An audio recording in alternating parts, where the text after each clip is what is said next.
నీ షీరెసలాగుండా మీ షీరమొక మంగడికి పోను మీ ఆశకు అగ్గిదాలుగా 9 రూపాయలకి షీర అంటే గింత మంది వస్తే గింత తండ్లాటుంటే పోలీసులకు షాప్ నడిపేటోళ్ళకు కూడా ఆపవశం అయితలేదు ఇక్కడికి వచ్చిన జనాన్ని.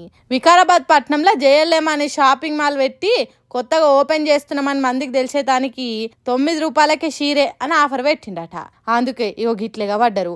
మరి 9 రూపాయలకే ఇచ్చే అంత సక్కదనల షీర దొరక్కుంటే చచ్చిపోతారో లేకుంటే ఆ షీర కట్టుకోకుంటే బతుకుదెరు ఉండదు. అరేరే ఏం మనుషులు, ఇసుక వస్తే రాలనంత మంది షాపింగ్ మాల్కి వచ్చి ఒగలనొగలు ఒత్తుకుంటా ముందట్ కురుకుతున్నారు. ఆ 9 రూపాయల షీర కోసం పోతే తొక్కిసలాట జరిగి పానాలు పోతే ఎట్లా అనే ఆలోచన రావాలి నవ్వొద్దా? పుణ్యానికి వస్తే ఫినాయిల్ అయినా తాగుతాం అన్నట్టు ఎగబడితే ఎట్లా అన్నట్టు. వందలు కాదు 1000 కొద్దొస్తే ఆ షాపోడు ఏం కావాలి? మీ ఉరుకులాటకు మీ షీర ఆపచ్చనకు ఎవరన్నా పానాలు పోతే వన్ షాప్ అమ్మినా తీరనంత నష్టం అవుతుంది. ఓ పద్ధతి లేదు పాడలేదు. అందరు చక్కగా లైన్లు కట్టి సకురంగా ఉంటే అర్ధ గంటలు అందరికి షీరలు ఇచ్చి ఇంటికి పంపేటోళ్ళు. కానీ కకృతికి బ్రాండ్ అంబాసిడర్ల మేమే అన్నట్టు చేసే వరకు ఇగో గిట్ల అవుతున్నది. అరే ఊకెనన్ను ఇచ్చినాం కదరా ఈ 9 రూపాయలకి షీర అనే ఆఫర్ అని జేఎల్ఎం షాప్ ఓడే నెత్తి పట్టుకునే తట్టు చేసిండ్రు.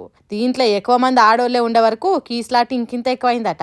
నాకే ముందు రావాలనంటే నేనే ముందుకు పోయి తీసుకుంటా అన్నట్టు చేసే వరకు పోలీసులకు తల పానంతో ఒకకొచ్చిందట. మరి ఇడికి పోయినోళ్లకు ఎంతమందికి షీరలు దొరికినాయో, అవి ఎట్లున్నాయో, ఎంతమంది ముడిచిండ్రో ఎంతమంది ఏడ్చిండ్రో పోన్రి ఈ షీరల్స్ అలాగుండా.